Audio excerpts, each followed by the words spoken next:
नमस्कार, आप देख रहे हैं द मुकेश राजपूत शो। और आज के हमारे इस खास शो के मेहमान बहुत ही खास हैं। हमारे साथ हैं हरियाणा के मुख्यमंत्री नायब सैनी साहब।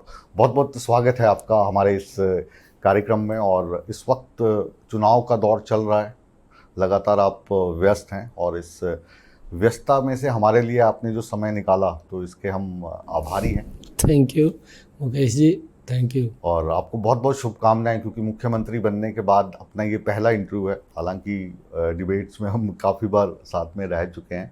तो अभी ये जो चुनाव का दौर है, इसको आप किस तरीके से देख रहे हो? 25 तारीख बहुत नज़दीक आ रही है।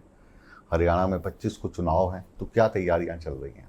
देखिए मुकेश जी, तैयारियाँ बहुत अच्छी हैं और लोगों का जो प्यार मिल रहा है, लोगों का जो रिस्पांस मिल रहा है, पिछले 10 वर्षों में जो डबल इंजन सरकार ने काम किए हैं, जो नरेंद्र मोदी जी की जो नीतियाँ हैं वो घर घर तक पहुंची हैं और लोगों को आज़ादी के बाद ये पहली बार ऐसा महसूस हुआ है कि देश बड़ी गति से विकास में आगे बढ़ा है, जिसकी चर्चा गांव चौपाल पर भी होती है, जिसकी चर्चा शहरवाड़ में भी होती है। आज हर व्यक्ति इस बात की चर्चा करता है कि इन 10 वर्षों में मोदी जी के नेतृत्व में देश ने बड़ी गति से आगे बढ़ा है, विकास किया है। और एक क्षेत्र में नहीं है, अगर हम देखें बारीक से बारीक जगह पर भी नज़र डालें तो वहाँ पर भी इन 10 वर्षों में एक बड़ा बदलाव नज़र आया है।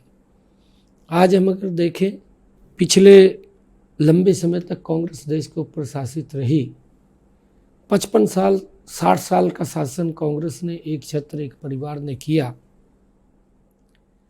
और इस प्रकार के नारे देते थे, नारों से वोट कलेक्ट करते थे और फिर लोगों को उनके हालात के ऊपर छोड़ते थे। देश के अंदर भ्रष्टाचार होता था, वो लोगों की चिंता ना करते हुए अपने और अपने परिवार की चिंता करते थे। इस प्रकार का तंत्र देश में पिछले 55-60 सालों से कांग्रेस ने फिट किया हुआ था। विकास के नाम के ऊपर वोट नहीं थी। वोट अगर वो लेते थे, लोगों को समस्या बना करके, समस्या में उलझा करके और उनको डरा करके, एक भय दिखा करके वोट कलेक्ट करते थे।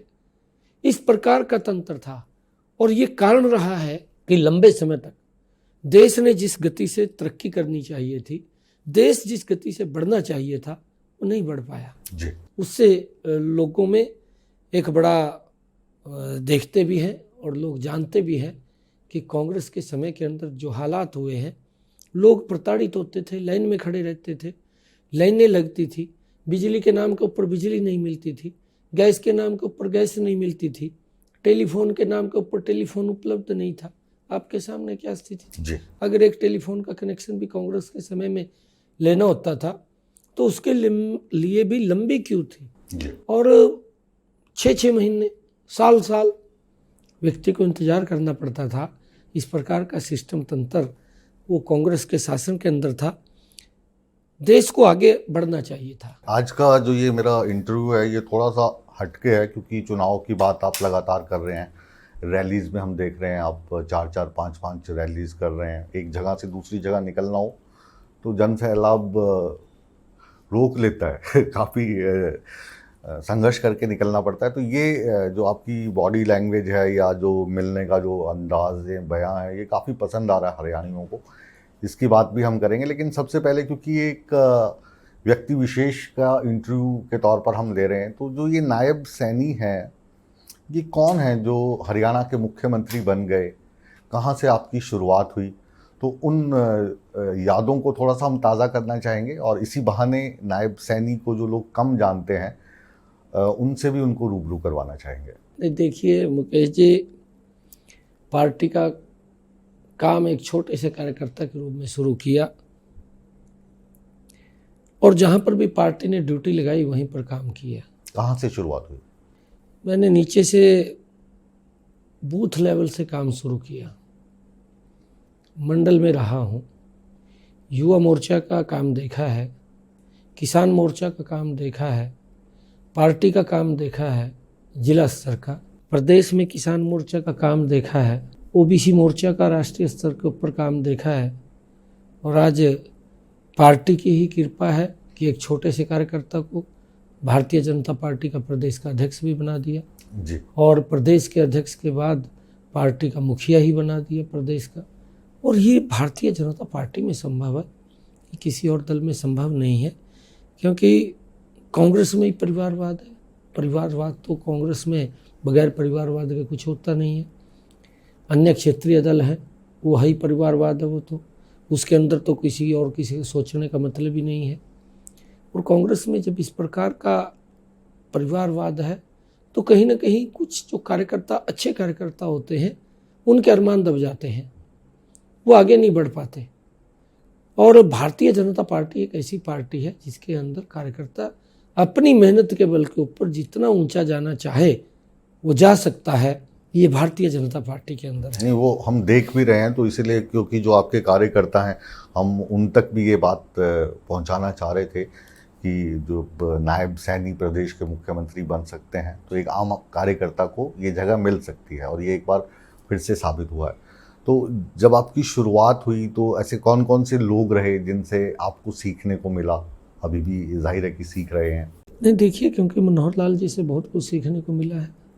मनोहर लाल जी के साथ तो मैंने काम किया है बहुत, मैंने नज़दीक से, क्योंकि उनकी जो कार्यशैली है, मैं बोलता भी हूँ कि हरियाणा में इस प्रकार का सिस्टम मनोहर लाल जी ने डेवलप किया है, खड़ा किया है कि लंबे समय तक हरियाणा के लोगों को उसका लाभ मिलने वाला है।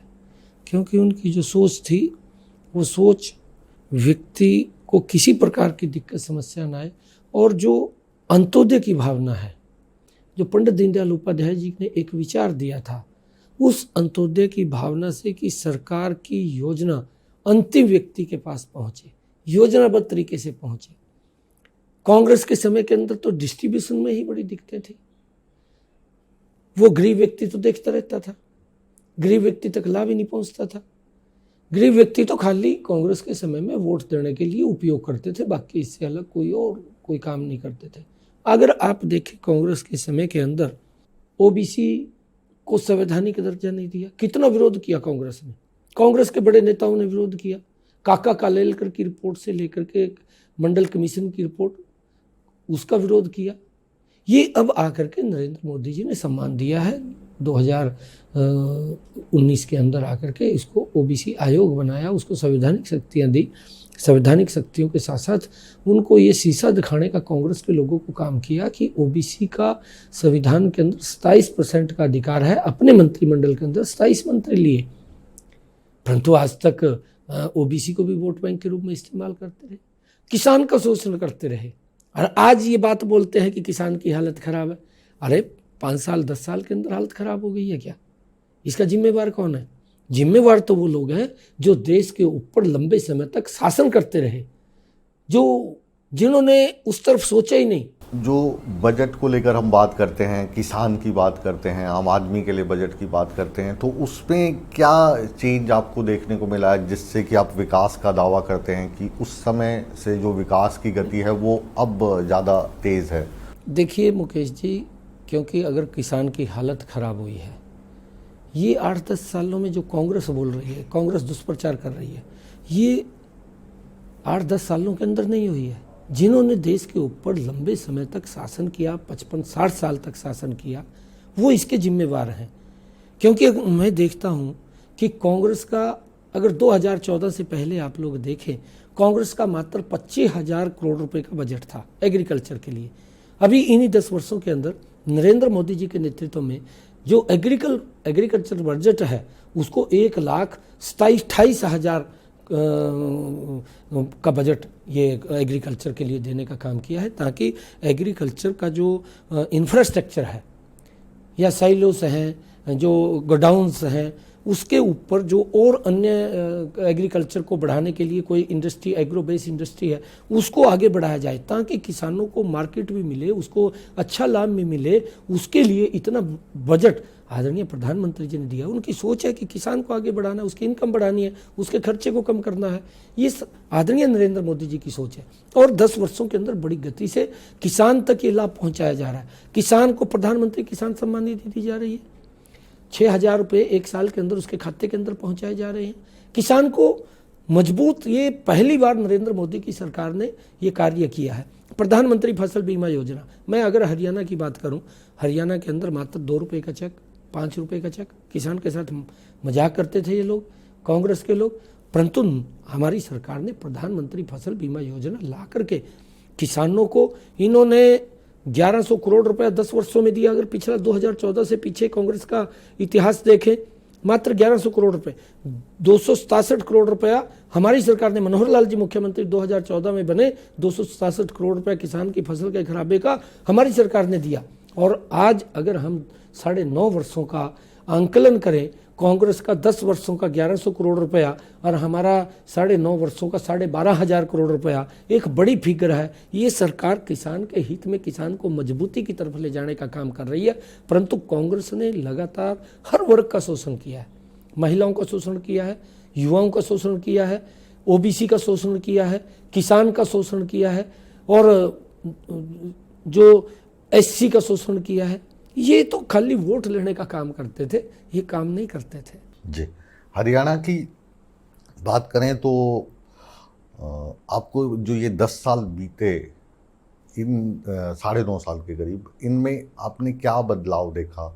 अब आप मुखिया हैं, अब आप चुनाव मैदान में भी हैं क्योंकि आप सांसद थे, वहाँ से अब चुनाव लड़ रहे हैं करनाल से, और करनाल में ही हैं हम। तो जो 9.5 साल में पॉजिटिव चीज़ें हुई या कुछ ऐसी चीज़ें जो अभी करना बाकी हैं, जिनके चलते आप अभी तो लोकसभा के लिए मत मांग रहे हैं, उसके बाद विधानसभा का चुनाव भी आएगा अक्टूबर में, तो ऐसे कौन से मुद्दे हैं जिनको आप अपनी उपलब्धियों के तौर पर गिनवाते हैं, और ऐसी कौन सी आपकी इच्छाएं हैं जो आप कहते हैं कि एक बार हमें फिर से चुन के लाइए, हम ये वाली चीज़ अभी नहीं हुई है, इसको पूरा करेंगे?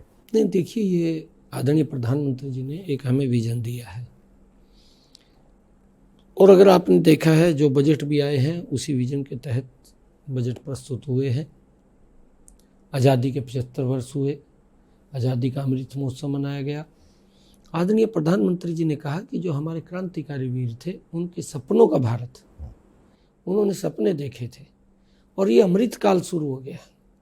इन 25 वर्षों के अंदर भारत विकसित राष्ट्र बने, उसको लेकर के हम काम कर रहे हैं। जो आदरणीय प्रधानमंत्री जी जो केंद्र से जिस प्रकार की योजना आती है उसको हूबहू नीचे उतारने का काम करेंगे, और यहाँ के जो भी क्षेत्र के अंदर समस्याएं ध्यान में आएंगी या लोग ध्यान में लगाएंगे, उनको प्राथमिकता के आधार के ऊपर पूरा करना ये हमारी जिम्मेवारी है। और समान रूप से जिस प्रकार का सिस्टम चला है, पहले तो अगर देखें हम कांग्रेस के शासन के अंदर, मैंने कहा है कि डिस्ट्रीब्यूशन में ही भेदभाव होता था। एक क्षेत्र का विकास हो जाता था, एक क्षेत्र विकास से देखता रहता था कि मेरे तक आएगा, परंतु आता नहीं था। परंतु आज इन 10 वर्षों के अंदर हमारी सरकार ने, मनोहर लाल जी रहे हैं, केंद्र की सरकार है, केंद्र की सरकार ने भी जो कांग्रेस ने ऐसे जिले जो पिछड़े ही छोड़ दिए थे, कहा इनका कोई हमारे पास इलाज ही नहीं है, वो उनके हालात के ऊपर उन जिलों को छोड़ दिया था। आदरणीय प्रधानमंत्री जी ने ऐसे जिलों को चिन्हित किया, चिन्हित करके उनको आकांक्षी जिला के रूप में उनके अंदर डेवलपमेंट कराया। आज वो जिले भी विकास के मामले में और जिलों के बराबर वो खड़े आकर के हो गए हैं। ये सोच अगर कांग्रेस की होती तो देश आज दुनिया में नंबर 1 का होता, परंतु इन्होंने तो अपने आप को तो सोचा है कि यहाँ इंदिरा गांधी का नाम है, राजीव गांधी का नाम है, इससे अलग किसी का नहीं। और आदरणीय नरेंद्र मोदी जी की जो सोच है कि जिन लोगों ने इस देश के आगे बढ़ने में अपना योगदान दिया, ऐसे सब लोगों को सम्मान होना चाहिए। सरदार वल्लभ भाई पटेल, आज तक उसका नाम तक भी नहीं लिया था, परंतु अगर सम्मान किसी ने दिया, नरेंद्र मोदी जी ने सम्मान दिया। विश्व की सबसे ऊंची प्रतिमा स्टैच्यू ऑफ यूनिटी, एक संदेश कि उसको सम्मान, ये देने का काम सरदार वल्लभ भाई पटेल को भी नरेंद्र मोदी जी ने किया है। अगर हम देखें कि जो हमारे क्रांतिकारी वीर थे, जिनके कारण आज हम खुली हवा में सांस ले रहे हैं, अगर आप देखेंगे 2014 से पहले अगर कोई एयरपोर्ट बनता था, राजीव गांधी के नाम पर बनता था, इंदिरा गांधी के नाम पर बनता था, इससे अलग कोई और सोच नहीं थी। आज शहीद भगत सिंह आजम के नाम से एयरपोर्ट बनता है, आज वीर सावर के नाम से एयरपोर्ट बनता है। ये जो उन क्रांतिकारी वीरों को सम्मान देने की बात है, ये पहली बार इस सरकार के अंदर हुई है और लोग इस बात को समझ रहे हैं। आज देश आगे बढ़ रहा है। आज देश की जो समस्याएं हैं उन समस्याओं के ऊपर प्राथमिकता के आधार के ऊपर काबू पाने का काम इस 10 वर्षों के अंदर हुआ है। अगर हम देखें, देश के अंदर रेलवे के फाटक थे, जब ट्रेन आती थी 4-4 घंटे लोग लाइन में खड़े रहते थे, सर्दी गर्मी बरसात खड़े रहते थे, बच्चों को दिक्कतें आती थी। नहीं सोचा इन 10 वर्षों के अंदर जितने रेलवे के फाटक थे, कहीं अंडरपास बन रहा है, कहीं और ब्रिज बन रहा है। आज देश के अंदर लोगों के रास्तों को सरल और सुगम किया जा रहा है। आज रोड का इंफ्रास्ट्रक्चर अगर आप लोग देखेंगे देश के अंदर, अगर मैं करनाल के अंदर बैठा हूँ, करनाल से बम्बे जाने में 2014 से पहले लगभग 40 घंटे के करीब लगता था। आज 12-15 घंटे के अंदर बम्बे पहुँच जाते हैं बाई रोड। ये बदलाव लोगों के जीवन के अंदर अगर आया है, ये नरेंद्र मोदी जी के नेतृत्व में आया है और इस बात को हर व्यक्ति समझ भी रहा है कि मोदी जी ने बड़ी गति से इस देश को आगे बढ़ाया है, देश की समस्याओं का समाधान किया है। अगर हम देखें धारा 370, भगवान श्री राम के मंदिर को लेकर के कांग्रेस ये तो बताए, कांग्रेस लगातार ये दुर्भाग्यपूर्ण है कि उन्होंने कभी भी ये नहीं कहा कि हम राम मंदिर बनाएंगे। कांग्रेस के कहीं किसी मैनिफेस्टो के अंदर नहीं है, कहीं उनके शब्द में नहीं है। अगर भारतीय जनता पार्टी इस विषय को लेकर के कि भगवान श्री राम का मंदिर अयोध्या में बनना चाहिए, वो उसकी जन्मस्थली, उसकी पवित्र भूमि अयोध्या है और वहाँ पर भगवान श्री राम का मंदिर बने, कांग्रेस ने उसका भी विरोध किया, उसका भी उपहास उड़ाया, उसका भी मजाक किया। लोगों के बीच में मंचों के ऊपर खड़े होकर के इनके बड़े नेता बोलते थे मंदिर वहीं बनाएंगे, तारीख नहीं बताएंगे। किस प्रकार का उपहास करते थे, किस प्रकार का मजाक करते थे। ये भगवान श्री राम के निर्देश के लोगों के साथ किस प्रकार का व्यवहार इन लोगों का था। परंतु क्योंकि भारतीय जनता पार्टी का ये एजेंडा था कि भगवान श्री राम का मंदिर हमारे आदरणीय है, उनका अयोध्या के अंदर मंदिर बनना चाहिए, बनकर के तैयार हो गया जी। और उसका भी विरोध किया। अगर मंदिर तीर्थ हमारे ट्रस्ट के मेंबर इनको निमंत्रण देने के लिए आते हैं तो उस निमंत्रण को भी ठुकराते हैं। ये किस प्रकार की इनकी सोच है।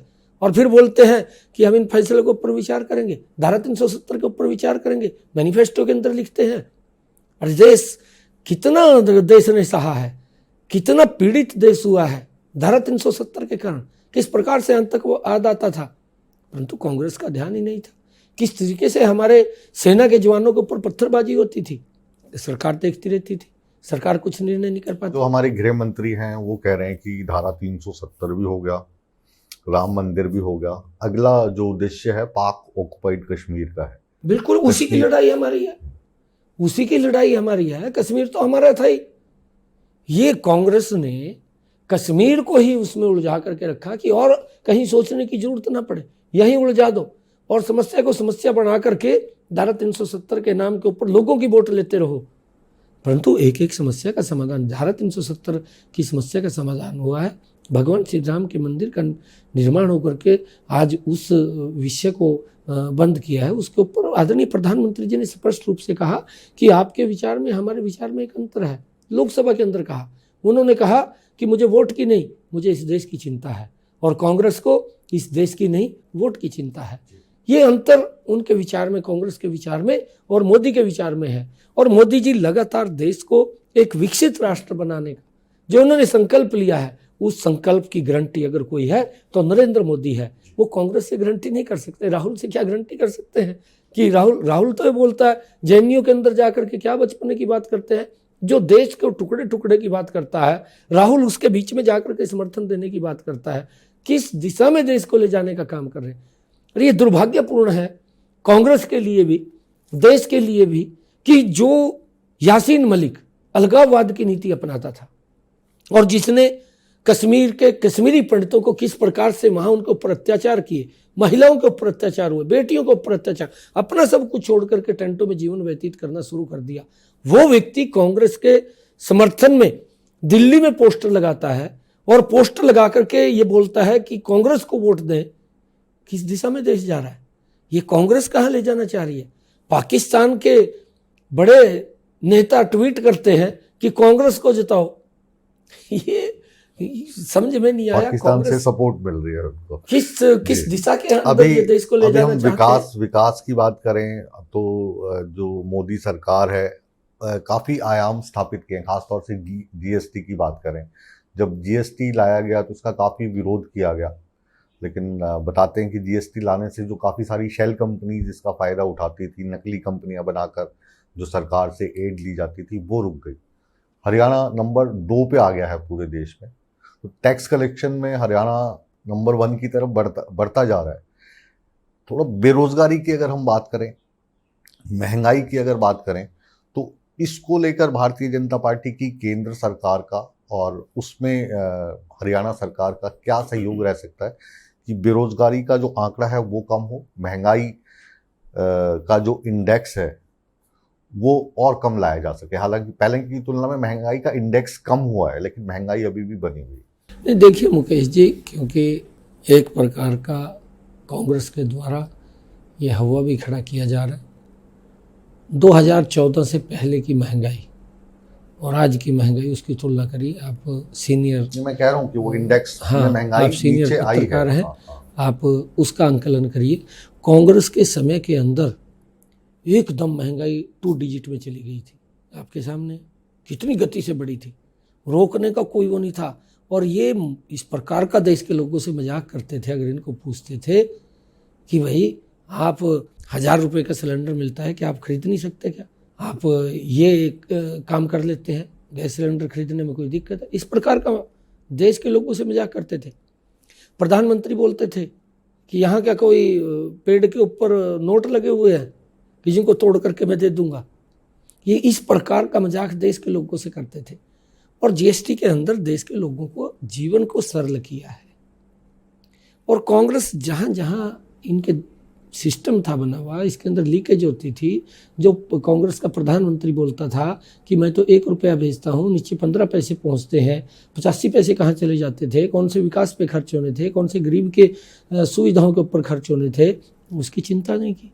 ये जरूर मालूम था कि 1 रुपया भेजता हूँ, 15 पैसे नीचे लगते हैं, परंतु वो लीकेज होती थी, वो पैसा कहाँ जाता था? वो यही तो था, 1 नेशन 1 टैक्स।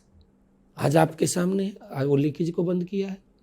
और लीकेज बंद करके लोगों को भी दिक्कत नहीं है, लोगों को भी समस्या नहीं है, और देश का भी विकास बड़ी गति से आगे बढ़ रहा है। उन लोगों को अभी जीवन सरल किया है, नहीं तो चक्कर काटते रहते थे। आज कहीं से भी एक ही टैक्स तो देना, पूरे देश के अंदर कहीं भी माल लेकर के चले जाए। डिजिटल इंडिया का जो सपना है नरेंद्र मोदी का रहा, और हरियाणा की जो मनोहर सरकार रही, उसने उस डिजिटल सपने को साकार करने के लिए काफ़ी प्रयास किए। पोर्टल्स लाए गए, पोर्टल्स को लेकर विरोध भी हुआ। तो अब क्या धीरे धीरे जो वो चीज़ें हैं वो पटरी पर आ रही हैं, या नहीं, उसमें भी थोड़ा समय लगेगा? बिल्कुल आएंगी। हमने कहा ये जो आदरणीय मनोहर लाल जी ने सिस्टम खड़ा किया है, अब घर बैठे पेंशन लग रही है, घर बैठे बीपीएल कार्ड बन रहा। पेंशन लगवाने के लिए 6-6 महीने चक्कर काटने पड़ते थे दफ्तरों के, और फिर सेवा देनी पड़ती थी। अधिकारी बोलता था कि भाई सेवा कर, आप 4 महीने का 5 महीने का आप मेरे को सेवा कर, तब जाकर के पेंशन लगती थी।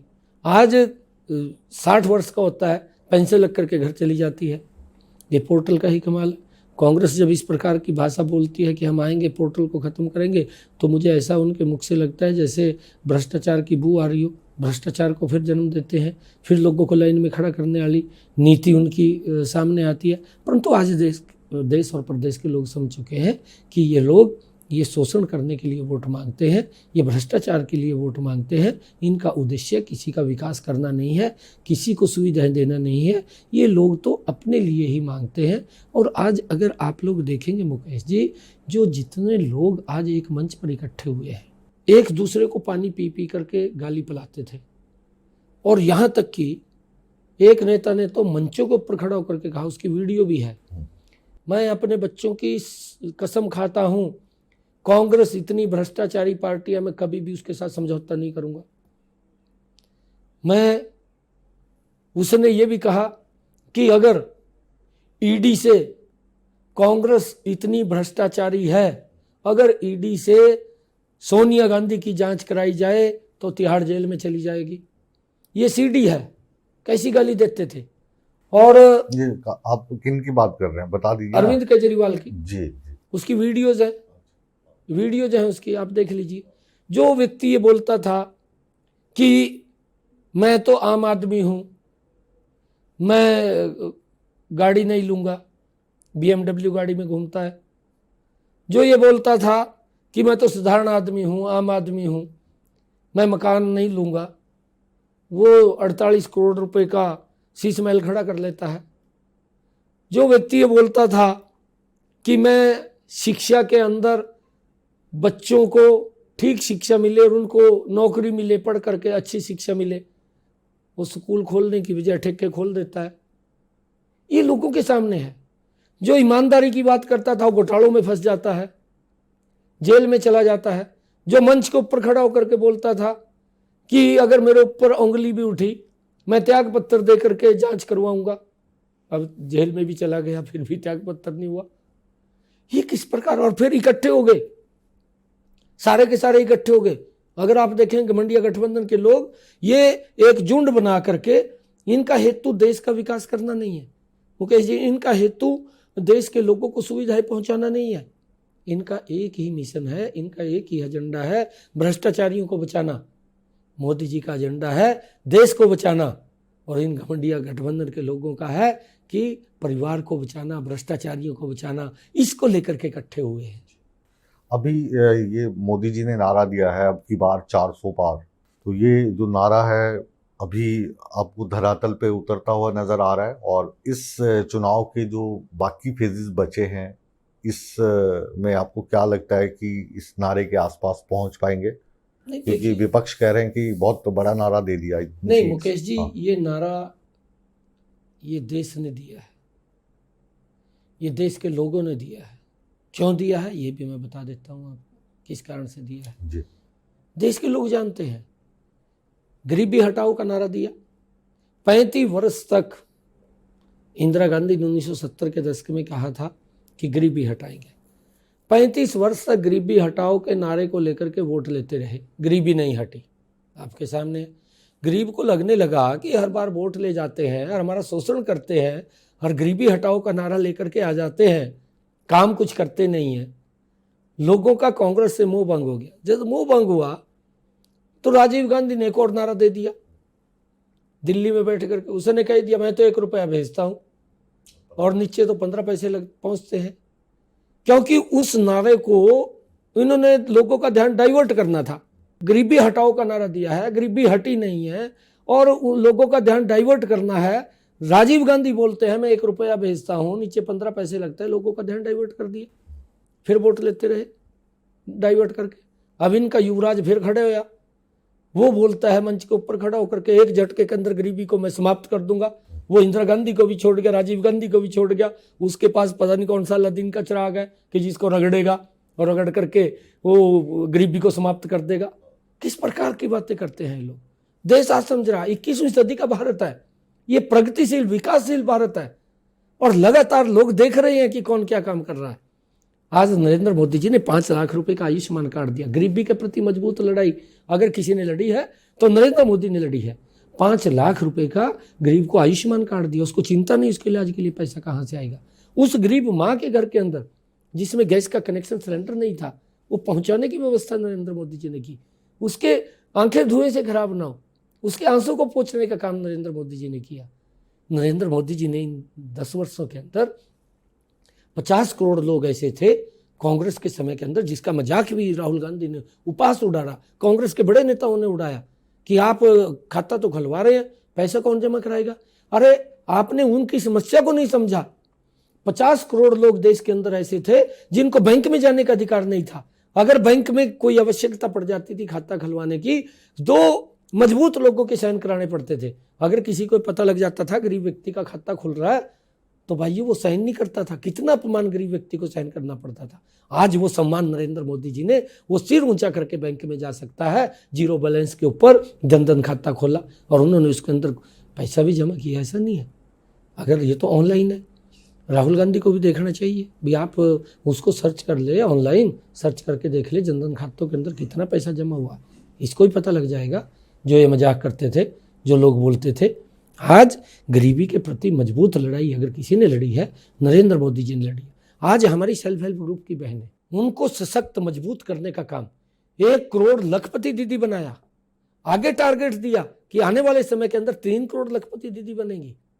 ये गरीबी के प्रति मजबूत लड़ाई है। कैसे बना रहे हैं लखपति? देखिए, उनको जो हमारी सेल्फ हेल्प ग्रुप की बहनें हैं वो अपना काम करती हैं, कोई अचार का काम करती है, कोई पापड़ का काम करती है, कोई अन्य और काम करती है, कोई स्वेटर बुनने का काम करती है, अलग अलग उनके काम है। उनको कैसे मदद करते हैं आप? सरकार उनको हेल्प करती है, पैसा देती है बिना ब्याज के, बिना ब्याज के उनके पास पैसा जाता है और वो धीरे धीरे करके वापस करती है। 50,000 दिया, 50,000 बिना ब्याज के उनके पास पैसा गया, एक ग्रुप को पैसा दिया और वो उसके अंदर अपना काम करती है। और वो पैसा जब वापस आया, सरकार उसको लाख रुपए देगी। लाख रुपया जब वापस आ जाएगा, सरकार उनको 2 लाख रुपए दे देगी और 2 लाख रुपए वापस आ गया, 4 लाख दे देगी। इस तरीके से धीरे धीरे करके उन बहनों को मजबूत करने का काम, अगर किसी की सोच थी, वो नरेंद्र मोदी की सोच थी कि उन बहनों को सशक्त करना, मजबूत करना। और आज वो हमारी बहनें इसके अंदर, क्षेत्र के अंदर काम कर रही है। किसी ने इसके माध्यम से डेयरी पालन करना है, कोई भैंस लेनी है, गाय लेनी है, गाय लेकर के उसको सरकार पैसा देगी और दूध बेच करके अपने काम को आगे बढ़ाने का काम करेगी, परिवार का खर्चा भी चलाएगी। ये सोच अगर किसी की थी, ये नरेंद्र मोदी जी की सोच थी और उन्होंने इसको आगे बढ़ाने का काम किया। आज हमारे लिए ये गरीबी के प्रति मजबूत लड़ाई है। और अगर हम देखें, हमारी माताएं बहनें हमारे हरियाणा के अंदर 2-2 किलोमीटर से सर के ऊपर मटका रख करके पीने का पानी लेकर के आती थी, आज दिखाई नहीं देती। आज हर घर के अंदर नल और स्वच्छ जल पहुंचाने की व्यवस्था इन्हीं 10 वर्षों के अंदर हुई है। जी। नरेंद्र मोदी जब गुरुग्राम में आए थे, तब आप भी वहीं थे, मनोहर लाल खट्टर साहब भी वहीं थे। इशारा शायद उसी वक्त उन्होंने कर दिया था कि हरियाणा का भविष्य भी आप इसी मंच पे देख रहे हैं और कुछ रोज़ के बाद आपकी ताजपोशी हुई। तो ये जो हरियाणा का भविष्य इस वक्त मेरे साथ में बैठे हुए हैं, ये हरियाणा को आगे ले जाने के लिए क्या विज़न रखते हैं, ये हम जानना चाहेंगे। और ये जो 10 सीटें हैं हरियाणा में, इसमें से कितनी सीटें आप नरेंद्र मोदी की झोली में डालना चाह रहे हैं? देखिए, 10 की 10 लोकसभा की सीटें आएंगी। मैं पूरे हरियाणा के अंदर 90 की 90 विधानसभाओं के अंदर मेरा राउंड हुआ है, कार्यक्रम हुए हैं। जो जोश, जो उत्साह लोगों का है, वो पहली बार देखने को मिल रहा है। और जब मैं प्रदेश का पार्टी का अध्यक्ष बना था, लोगों में एक बड़ा उत्साह, जोश था। और अब सरकार के मुखिया के नाते जो भी समस्याएं मैंने कहा है कि हमारे ध्यान में आएंगी, उनका समाधान करेंगे। जो लोग ध्यान में लगाएंगे, उन सब समस्याओं का समाधान करेंगे। आदरणीय मोदी जी का जो विज़न है, उसको धरातल पर उतारते हुए लोगों तक उसका लाभ पहुंचाने का काम हमारी सरकार करेगी। ये हरियाणा, ये प्रगतिशील हरियाणा जिस गति से आगे बढ़ा है, समान रूप से सबका साथ, सबका विकास लेकर के आगे बढ़ा है, उस दृष्टि से हरियाणा को आगे बढ़ाने का काम निरंतर जारी रहेगा आदरणीय नरेंद्र मोदी जी के मार्गदर्शन के अंदर। और हम इसके लिए डट करके काम कर रहे हैं। जी, ये जो दर्शक सूर्य समाचार के आपको इस वक्त टीवी पे देख रहे हैं और हमारे सोशल मीडिया के माध्यम से मोबाइल फ़ोन पर देख रहे हैं, तो आप क्योंकि खुद भी विधानसभा का चुनाव लड़ रहे हैं और इस वक्त मुख्यमंत्री हैं और सांसदों के लिए भी वोट मांगते नज़र आ रहे हैं। दिन भर अलग अलग जगहों पर हम टीवी पर आपको पूरे दिन देखते रहते हैं, दिखाते रहते हैं। तो उनसे क्या अपील करना चाहेंगे? मैं यही अपील करना चाहूँगा सभी दर्शकों से, मुकेश जी, क्योंकि लंबे समय के बाद भारत बड़ी गति से आगे बढ़ा है। देश का सम्मान दुनिया भर के अंदर आज ऊंचा हुआ है। आज भारत को दुनिया सुनने लगी है इन 10 वर्षों के अंदर। ऐसा नेतृत्व बड़ी मुश्किल से मिलता है, जो युवा की भी चिंता कर रहा है, जो महिला की भी चिंता कर रहा है, जो किसान की भी चिंता कर रहा है, जो गरीब की भी चिंता कर रहा है। एक ऐसा भारत, सशक्त भारत, मजबूत भारत, सुरक्षित भारत बनाने का जिसका विजन है, ऐसे व्यक्तित्व को हम इस दलगत राजनीति से ऊपर उठ करके इस देश के हित में, देश की मजबूती में हम नरेंद्र मोदी जी को सशक्त और मजबूत करें, जिसका एक विजन है, जिसकी एक सोच है। 2047 तक ये राष्ट्र, ये विकसित राष्ट्र बन जाएगा। उसके लिए हम सब अपना योगदान देते हुए भारत को मजबूत करें और मेरा आग्रह है कि ये लोकतंत्र का पर्व है, इसके अंदर हम घर से बाहर निकल करके पूरे परिवार के साथ अपने मत का प्रयोग करें। ये लोकतंत्र तभी मजबूत होगा, इसकी खूबसूरती ही तभी है जब ये 100% मतदान हो जाएगा, और जब ये 100% मतदान होगा तो ये देश मजबूती से आगे बढ़ेगा। जी चलिए, क्योंकि चुनाव का दौर है और शेड्यूल आपका काफ़ी लंबा है और अधिक समय आपका नहीं लेंगे, अगली बार के लिए पहले से ही इनवाइट कर देते हैं, बड़ा इंटरव्यू करेंगे चुनाव के बाद। हमारी शुभकामनाएं Thank आपके you. साथ हैं और wish you best of luck आपके अपने चुनाव के लिए और लोकसभा का जो चुनाव है इसके लिए। तो नायब सिंह सैनी जो बहुत अच्छे ऑरेटर हैं और वक्ता हैं, और जाहिर है कि सभी जो सवाल हमने किए हमें लगता है ईमानदारी से इन्होंने जवाब दिए। अगर नहीं दिए, कहीं पर हमें गोल गोल घुमाने की कोशिश की, तो इसका फैसला आप करेंगे, क्योंकि आप जनता हैं और जनता सब जानती है। बहरहाल आज का जो ये खास कार्यक्रम the Mukesh Rajput show with Nayab Saini, Haryana के मुख्यमंत्री के साथ, अब इसको यहीं पर विराम हम देते हैं। लेकिन आप कहीं मत जाइए, बने रहिए हमारे साथ, क्योंकि इस शो के बाद भी सूर्य समाचार पर खबरों का सिलसिला लगातार जारी है। बने रहे हमारे साथ।